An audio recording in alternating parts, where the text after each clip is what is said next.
morning students. Today we are going to start a new chapter of class 12th, that is determinant. Determinant क्या है, हम आज ये देखते हैं, इसका यूज क्या है, कहाँ से आया, इसका मतलब क्या है। शुरुआत करते हैं इसकी। यदि हम दो लीनियर इक्वेशंस को देखें, one is a1x plus b1y equal to 0 and second one is a2x plus b2y equal to 0। आप इन दोनों इक्वेशन से x और y को इलिमिनेट कर सकते हैं, किसी भी तरीके से आप कर सकते हैं। या तो यहाँ से आप x निकाल लें टर्म्स ऑफ y को कर लें, जो भी तरीका आपको आता हो, by cross multiply, by substitution, जैसा भी आप करना चाहें ऐसे कर सकते हैं। तो आप पाएंगे इस तरह का बन करके आपका आएगा equation a1 upon a2 is equal to b1 upon b2। अब इसको आप देखें, यदि आप इसमें क्रॉस मल्टीप्लाई करें a1 b2 minus a2 b1 equal to 0, तो ये जो बन करके आया है LHS, इसके लिए हम एक नया कॉन्सेप्ट यूज कर रहे हैं। एक दो पैरेलल लाइंस के बीच में आप इनको लिख सकते हैं a1 a2 b1 b2। आप देखें a1 a2 b1 b2, ये मैंने लिखा है इसके इस प्लेस पर a1 b2 minus a2 b1। अब इससे ये कैसे आ सकता है, यदि मैं इसका मल्टीप्लाई इसमें करता हूं a1 b2, that is a1 b2, लिखते हैं इसको a1 b2, ये आपका है a2 b1 जो कि बीच में माइनस है, आप लगा लीजिए माइनस।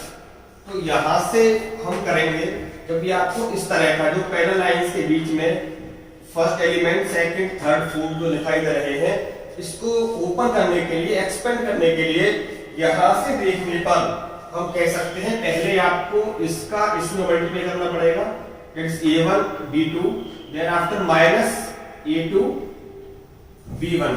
तो इसके प्लेस पर ये लिखा गया है, इसको कहा जाएगा डिटरमिनेंट। ये आपका स्क्वायर शेप का है, तो इसको कहेंगे हम स्क्वायर डिटरमिनेंट ऑफ ऑर्डर 2 क्यों कहा जा रहा है, इसमें दो रो है। ये जो आपका है पहला a1 a2, ये आपका कहा जाता है कॉलम फर्स्ट, ये कहा जाएगा column second.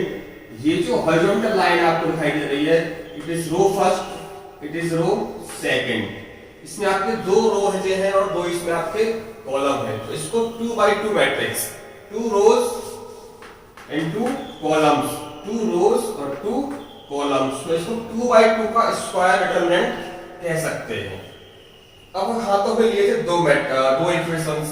If we taking 3 more equations, a1x b1y plus c1 is equal to 0, a2x b2y c2 is equal to 0, a3x b3y c3 is equal to 0। यदि आप इन दोनों इक्वेशन से, इक्वेशन 4th एंड 5th से x और y को eliminate करते हैं, यहां पर जो मैं यूज किया है कॉन्सेप्ट, वो मैं यूज किया है क्रॉस मल्टीप्लाई मेथड। आप इस मेथड से लिख सकते हैं। तो हम क्लास 10th में सीख करके आते हैं x अपॉन x लिखा है मैंने, तो b2 c3 minus b3 c2, ये करके मैंने इसको लिख दिया है। यहां से आप x और y की वैल्यूज निकाल सकते हैं, अब पुट कर सकते हैं इक्वेशन 3, 4th एंड 5th में। वहां मैं थोड़ा डायरेक्ट पुट किया है, मैं आपको जरा पुट करके बताता हूं। यहां से आपको x की वैल्यू मिलेगी, x is equal to b3 b2 c3 minus b3 c2 upon, ये इधर पहुंच जाएगा a2 b3 minus a3 b2, a2 b3 minus a3 b2। Similarly y आपको मिलेगा, y के लिए आप इस वाली वैल्यू को उठा के यहां पर रख सकते हैं, तो a2 c3 minus a3 c2 upon a2 b3 minus a3 b2। या आप इन x और y की वैल्यूज को थर्ड में पुट करेंगे, तो आपको क्या मिलेगा, a1 b2 c3 minus b3 c2, it is into plus C1, तो A1 ये आपका हो गया B2C3 माइनस B3C2 अपॉन, इसको मैं कुछ देर के लिए A लेता हूं, A plus B1 value of y, it is minus times of A2C3 minus A3C2 upon A plus it is C1 equal to है आपका 0। यदि आप इसको A से इसमें पूरे में मल्टीप्लाई करते हैं, यहां से आपका ये A गायब हो जाएगा, यहां से गायब हो जाएगा, और ये आपका पहुंच जाएगा इसमें इनटू में, और value of A is A2B3 minus A3B2। अब ये A1 B2 C3 ये जो लिखा हुआ है, इसका जो LHS वाला पार्ट है, मैं इसके लिए एक नया सिंबल यूज कर रहा हूं, that is this A1 B1 C1 A2 B2 C2। अब इससे क्या मतलब है, इस इक्वेशन को मैंने कन्वर्ट कर दिया है इस वाले फॉर्मेट में, तो ये कहा जाएगा इसका डिटरमिनेंट फॉर्म, और इसका ये कहा जाएगा एक्सपेंडेड फॉर्म। अब किस तरह इसको एक्सपेंड करते हैं, क्या है, क्यों लिख दिया है, तो ये जो आपके सामने है फिलहाल A1 B1 C1 A2 B2 C2 A3 B3 C3, इसमें यह हमने बताया था आपको रोज और कॉलम के बारे में, रेज कर दिया है। ये जो है it is first row, it is second row, it is third row. ये आपका कहा जाएगा कॉलम फर्स्ट, पूरा ऐसे, ये कहा जाएगा कॉलम सेकंड, ये कहा जाएगा कॉलम थर्ड। तो अब इसको देखते हैं, इट इज A1 आपका ये रहा। आप इस A1 को देखिए, A1 आपका इस रो में है और इस कॉलम में है, आप इसको लिख लीजिए। अब जो बचा हुआ आपका पार्ट है वो ये है B2 C2 B3 C3। इससे पहले वाले में मैंने बताया था आपको, आप इस तरह मल्टीप्लाई करें B2 C3 with minus sign B3 C2 तो आपको देखो ये वाला पार्ट मिल गया होगा। अब यहां पर आपको लगाना है माइनस। ये माइनस कैसे आया है, अब हम इस पे भी चर्चा करेंगे। ये वाला B1 है, ये माइनस साइन भी नहीं लगा रहे हम, B2। अब B2 के साथ, B2 किस किस रो में किस किस कॉलम में है, तो B1 है, B1 आपका इस कॉलम में है और इस रो में है, दोनों को छोड़ दीजिए तो बचेगा आपका A2 C2 A3 C3। वही का आपको इस तरह गुणा करना है, A2 C3 minus A3 C2 देखो ये आपको मिल गया। अब C1 आपको ये रहा। अब C1 इस रो में है और इस कॉलम में है, तो इन दोनों को छोड़ दीजिए। A2 B3 with minus sign A3 B2 तो ये आपको मिला है। इस एक्सपेंडेड फॉर्म का ये जो शॉर्ट फॉर्म है, इसको कहा जाता है डिटरमिनेंट रिप्रेजेंटेशन इस इक्वेशन का। ये इसका ये होगा एक्सपेंडेड फॉर्म। अब बात करते हैं या माइनस कैसे आया। हालांकि माइनस आपका आ रहा था इक्वेशन सॉल्व करने से आया है, इसमें हम इस बात को कैसे पकड़ कर रखेंगे। ये आपका जो है A11, ये आपका फर्स्ट रो और फर्स्ट कॉलम का एलिमेंट है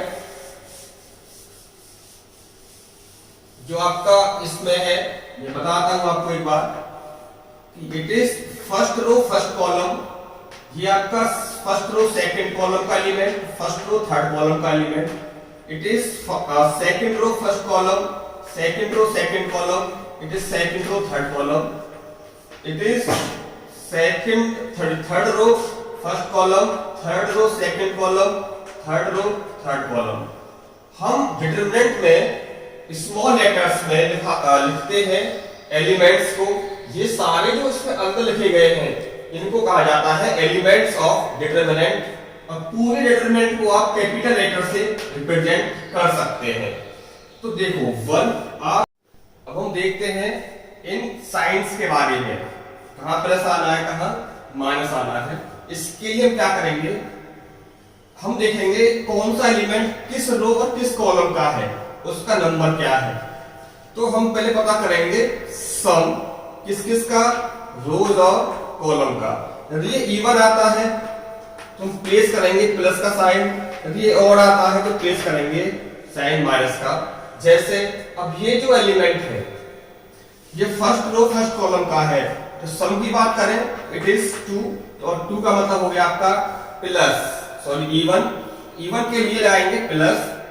इसको चेक करते हैं, फर्स्ट रो सेकंड कॉलम का है, तो फर्स्ट 1 + 2 3 का मतलब ऑड का मतलब माइनस। यहां चेक करते हैं फर्स्ट रो थर्ड कॉलम, सम करिए 1 + 3 4 का मतलब इवन, इसका मतलब प्लस। यहां पर देखते हैं 2 और 1 सेकंड रो फर्स्ट कॉलम, सम आया 3 का मतलब ऑड का मतलब माइनस। तो ऐसे ही आप इनको प्लेस कर सकते हैं, इसमें कोई भी दो सेम साइन पास नहीं आएंगे। अब देखिए ये साइन किसका है, ये फर्स्ट रो फर्स्ट कॉलम के एलिमेंट के लिए है, तो यहां पर आपको प्लस लगाना है। प्लस लगाओ मत लगाओ कोई बात नहीं है। अब ये जो A12 है यहां पर ये क्या है B1, और इसके साथ आपको लगाना है माइनस का साइन। फिर आपको आता है C1 आपको लगाना है प्लस के साथ। तो ये आपको इस तरह से लिखना है। साइन कैसे लगाने हैं, यदि आप इस डिटरमिनेंट को फर्स्ट रो के अबाउट एक्सपेंड करते हैं तो उसका ये है प्रोसीजर।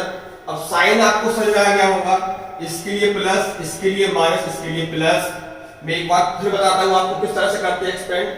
आपको करना है एक्सपेंड अगर फर्स्ट रो के रेस्पेक्ट में, तो आप लिखिए पहले A1 जो आपका फर्स्ट रो फर्स्ट कॉलम का एलिमेंट है, इट इज A1। अब ये जिस रो और जिस कॉलम में है उसको आप हाइड कर लीजिए। जो बचा है B2 C3 ये बचा है, तो इसमें आप मल्टीप्लाई करेंगे B2 C3 minus B3 C2 minus B1। अब ये जो एलिमेंट है ये इस रो में है, सॉरी कॉलम में है और इस रो में है, तो आप बचा ये है A2 C2 A3 C3, तो A2 C3 minus A3 C2 ना प्लस C1 ये हाइड करेंगे हम A2 C3 A2 B3 minus A3 B2। तो इस तरह से करते हैं हम एक्सपेंड किसी भी डिटरमिनेंट को। इस पूरे इक्वेशन के प्लेस पर हम ये लिख सकते हैं, एक डिटरमिनेंट बना करके, इसमें आपके 3 रो 3 कॉलम्स है, इसकी जो सॉल्व करने पर वैल्यू आएगी उसको कहा जाता है इसका डिटरमिनेंट की वैल्यू। इसको शो करते हैं हम डेल्टा से, या यदि इसका मैं नाम A लिया है तो मैं कह सकता हूं डिटरमिनेंट ऑफ A कह लो, या इसको डेल्टा से शो कर सकते हैं। तो अभी हमें देखा है डिटरमिनेंट का यूज कहां करते हैं, एक लंबी सी इक्वेशन के प्लेस पर एक छोटा सा लाइन ड्रॉ करते हैं, पैरेलल लाइंस, उनके बीच में एलिमेंट्स को फिट कर देते हैं इसके अकॉर्डिंग। तो अब जो इसकी जो वैल्यू आती है उसका नाम होता है डिटरमिनेंट, शो करते हैं डेल्टा से। ये हमेशा स्क्वायर शेप का होगा, और इसके जो ये जो अंदर इसमें एंट्रीज हैं ये आपकी एंट्रीज कही जाती है एलिमेंट्स ऑफ डिटरमिनेंट। ये आपकी रियल या इमेजिनरी कॉम्प्लेक्स कैसी भी हो सकती है, लेकिन ये बात कंफर्म रखना कि ये हमेशा स्क्वायर शेप का होगा। और इसका जो नोटेशन है वो हम हमेशा यूज करते हैं कैपिटल लेटर से, एंट्रीज को शो करते हैं स्मॉल लेटर से, और ये इसका नोटेशन है कौन सी रो का कौन सा कॉलम का कौन सा एलिमेंट है। तो ये कुछ देखा जाता है इस तरीके से, जैसे ये आपको देखना है, तो ये आपका देखिए पहले बोलते हैं रोज के बारे में, थर्ड रो का है और सेकंड कॉलम का है, ये वाला एलिमेंट A32 कहा जाएगा। In next video we will discuss some properties of determinant. Thank you. In this video we will discuss some properties of determinant. तो बात करते हैं पहली प्रॉपर्टी की। पहली प्रॉपर्टी ये है कि आप किसी भी डिटरमिनेंट को किसी भी रो या किसी भी कॉलम के अबाउट एक्सपेंड कर दीजिए, उसका वैल्यू हमेशा सेम आएगा। बस आपको ध्यान रखना है प्लस और माइनस के साइन का। यहां पर मैंने एक लिया है एग्जांपल 1 2 3 2 3 1 और 3 2 1। इसको मैं पहले एक्सपेंड करता हूं अबाउट रो 1 इसके अबाउट। तो इसमें आपका फर्स्ट एलिमेंट इज 1। इससे पहली वीडियो में हमने देखा है कि how can we expand a determinant. तो 1 लिखा मैंने और 1 को ऐड कर लेंगे हम। 3 1 जा 3 माइनस 2 1 जा 2 ये प्लस ये माइनस ये प्लस अब minus 2 2 minus 3 plus 3 4 minus 9 on solving it is minus 12। Now मैं अभी इसी डिटरमिनेंट को एक्सपेंड करता हूं अबाउट कॉलम फर्स्ट। तो फर्स्ट कॉलम आपका ये है। साइन कन्वेंशन हमने पहले देखा था प्लस माइनस प्लस। तो फर्स्ट इज प्लस 1। अब इसको ये किस किस रो किस किस कॉलम में है ऐड कर लीजिए। 3 1 3 माइनस 2 अब ये आपका माइनस 2 आएगा, माइनस 2 आ गया। अब 2 आपका इस रो इस कॉलम में है। 2 1 जा 2 माइनस 2 3 जा 6 2 minus 6 it is again plus 3 आपका इस रो इस कॉलम में है। तो 2 माइनस 9 दैट इज दिस। तो 3 minus 2 is 1 2 minus 6 is minus 4 2 plus 8 it is minus 7 theta minus 21 on solving it is 12 minus 12। यहां में देखा है कि आप किसी भी रो या किसी भी कॉलम के अबाउट इसको एक्सपेंड करेंगे तो इसकी वैल्यू में कोई फर्क नहीं पड़ेगा, वो हमेशा वैल्यू इसकी सेम आती है। बस आपको ध्यान रखना है प्लस और माइनस का। जब भी आप एक्सपेंड करेंगे तो आप उसके अबाउट करना एक्सपेंड जिसमें नंबर ऑफ जीरो ज्यादा हो, ताकि आपको थोड़ा इजीली सॉल्व आपका हो जाए। हम देखते हैं सेकंड प्रॉपर्टीज को। यदि किसी भी डिटरमिनेंट में एक कंप्लीट रो जीरो है तो उसका डिटरमिनेंट की वैल्यू जीरो आएगी, क्योंकि हमको पता है हम किसी भी रो या किसी भी कॉलम अबाउट एक्सपेंड कर सकते हैं। तो मैं अगर इस कॉलम रो के अबाउट करूं उसको एक्सपेंड तो 0 इनटू अब अंदर कुछ भी आ जाए माइनस 0 अंदर कुछ भी आ जाए प्लस 0 अंदर कुछ भी आ जाए, सारा का सारा क्या होगा 0 ही आपका आएगा। अगर ये रो ये वाली 0 ना होकर के ये वाली 0 होती तो हमको पता है we can expand a determinant about any row और कॉलम। तो हम अब इसके अबाउट एक्सपेंड करेंगे तभी 0 आएगी, लेकिन इस बार साइन चेंज हो जाएंगे आपके। तो हम किसी भी अबाउट कर सकते हैं।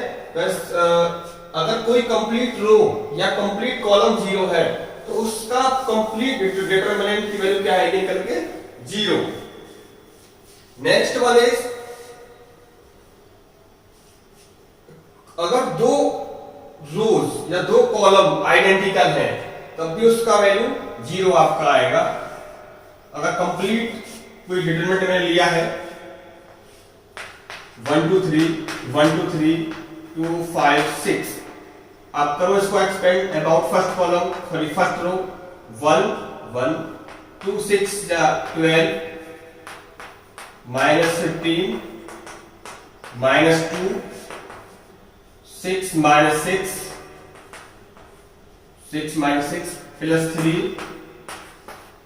अब 5 minus 4 it is minus 3 it is 0 it is minus 1 और 3 minus 3 it is plus 0।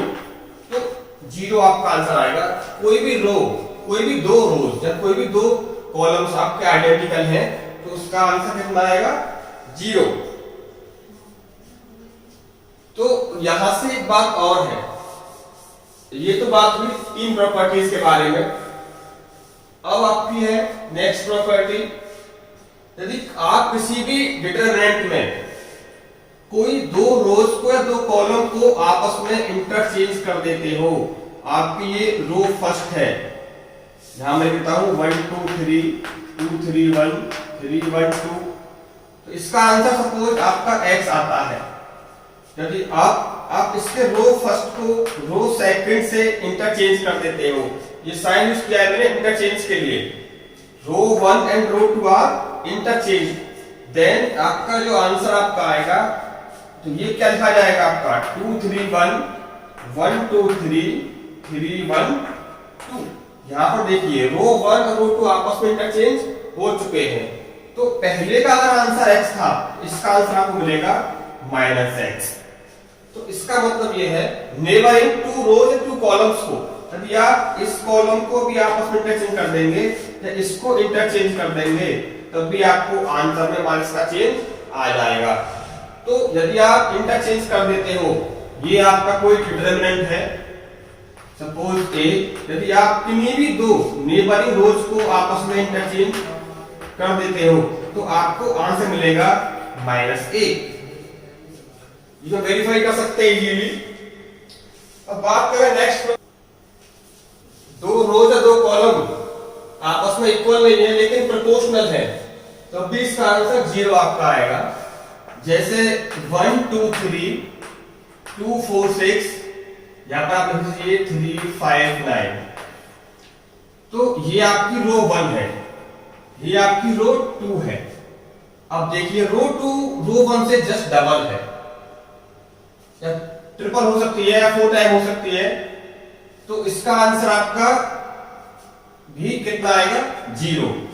यानी कि यदि कोई सी भी रो, एनी रो, मैं बोल रहा हूं R2 के टाइम्स ऑफ रो 1 कि एनी स्केलर आपका हो सकता है, कॉलम भी आपका हो सकता था, कॉलम 3 मान लीजिए कॉलम 2 का 3 टाइम्स है, तो कुछ भी आपका हो सकता है k टाइम p टाइम, और एनी स्केलर टाइम आपका है कोई सी एक रो कोई सी अदर रो की यदि प्रोपोर्शनल है तब भी उसका आंसर 0 आपका आएगा।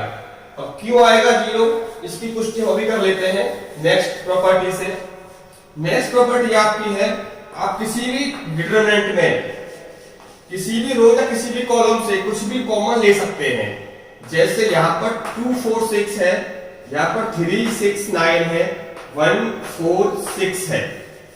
तो हम देख रहे हैं कि रो 1 से आपका 2 कॉमन आ सकता है, तो आप किसी भी रो में से या किसी भी कॉलम में से कॉमन ले सकते हैं। इसको मैं बाहर कर देता हूं।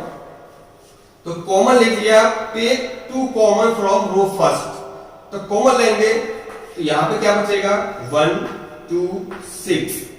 यहां से आपका 3 कॉमन आ सकता है, देखिए 3 कॉमन ले लिया तो 1 2 3। यहां से कुछ कॉमन नहीं है तो कोई बात नहीं है।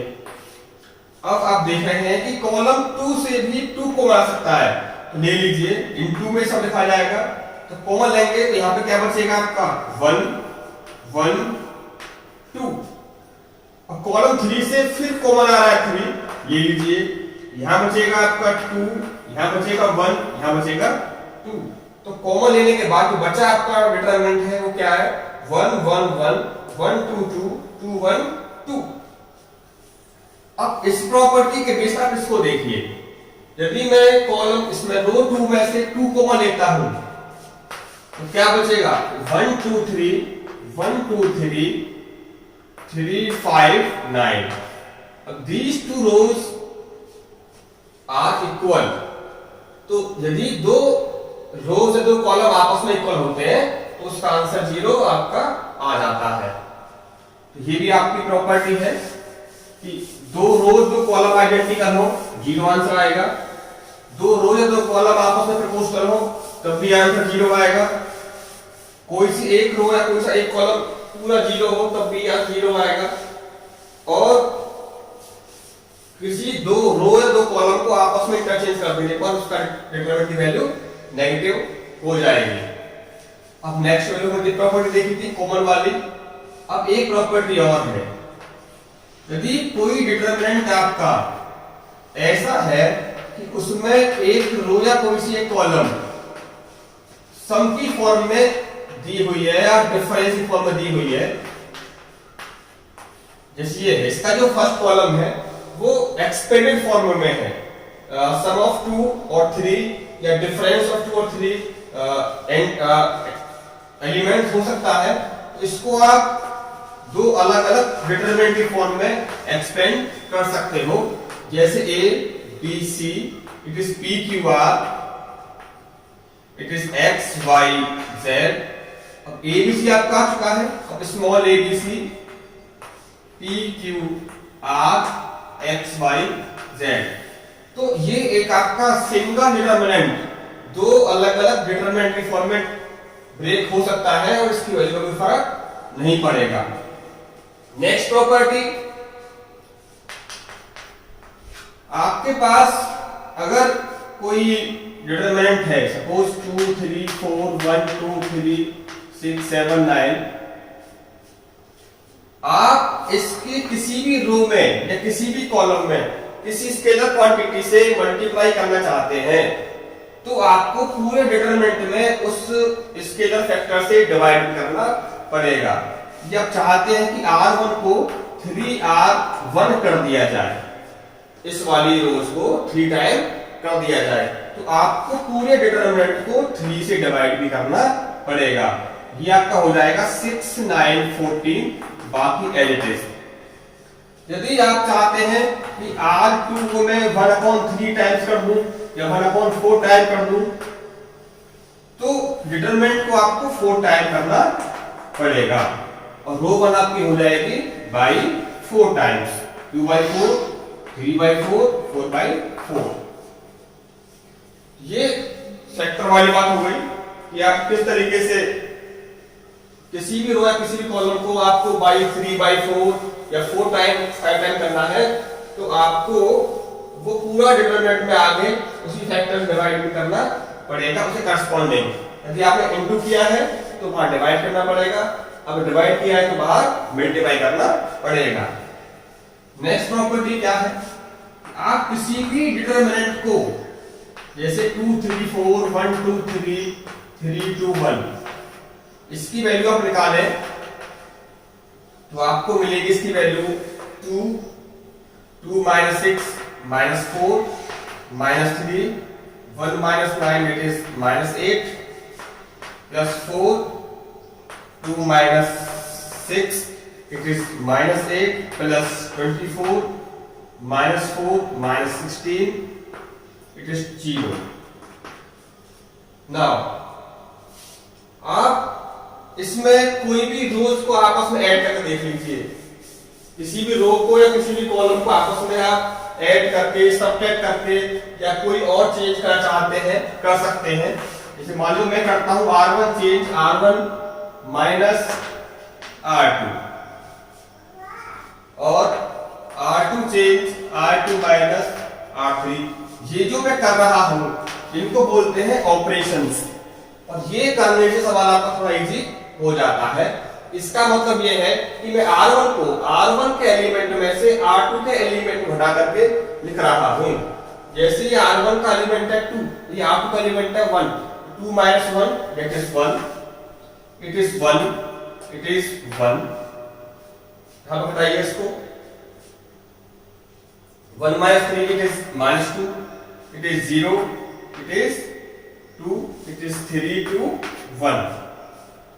अब आप इसको करिए एक्सपेंड अबाउट रो फर्स्ट, तो 1 0 - 4 it is -4 it is -1 -2 -6 is -8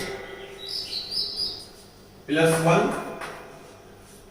-4 -0 it is -4 plus 8 -4 it is 0। यानी कितना आया था 0।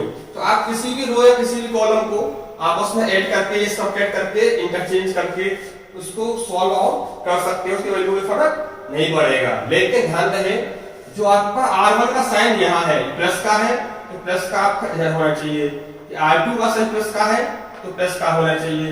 आप ये नहीं कर सकते कि R1 change R2 minus R1, because यहाँ पे आपने R1 में चेंज कर रहे हैं और R1 कर दिया आपने नेगेटिव, तो नेगेटिव आपको इसको भी करना पड़ेगा या आपको पूरे डिटरमिनेंट के आगे माइनस साइन इंसर्ट करना पड़ेगा। तो ध्यान रहे आपको कि जो आप जिस रो में जिस कॉलम में इंटरचेंज कर रहे हैं उसको आप लिखें पहले, ताकि कोई फर्क उसमें ना पड़े। हाँ, आप इसमें जो R1 चेंज R2 माइनस कर रहे हैं यहाँ पर कुछ भी कर सकते हैं कि टाइम 2 3 4 बाई 4 बाई 6, तो कोई फर्क उस पर नहीं पड़ेगा। तो प्रॉपर्टीज का यूज हम क्यों करते हैं, जिससे आपका क्वेश्चन जो है वो थोड़ा सा इजीली सॉल्व हो जाता है। तो प्रॉपर्टीज को एक बार हम फाइनली रिवाइज कर लेते हैं। प्रॉपर्टी नंबर 1 ये थी, आप किसी भी रो को अगर एलिमेंट सारे जीरो एलिमेंट है, किसी भी डिटरमिनेंट के किसी भी रो के या किसी भी कॉलम के एलिमेंट जीरो है तो उसका आंसर जीरो। किसी भी डिटरमिनेंट के दो रोज या दो कॉलम को आपस में इंटरचेंज कर देने पर मैट्रिक्स के साथ लग जाता है माइनस का साइन। थर्ड प्रॉपर्टी, किसी भी डिटरमिनेंट में दो रोज या दो कॉलम्स आपस में आइडेंटिकल हैं तो उसका आंसर जीरो। फोर्थ प्रॉपर्टी, किसी भी डिटरमिनेंट में दो रोज या दो कॉलम आपस में प्रोपोर्शनल हैं तो उसका आंसर जीरो। नेक्स्ट प्रॉपर्टी, यदि किसी डिटरमिनेंट में कोई सी रो या कोई सी कॉलम एक्सपेंडेड फॉर्म में है तो आप उसको तो जितने टर्म में वो एक्सपेंडेड है उतने डिटरमिनेंट फॉर्म उसको ब्रेक कर सकते हैं।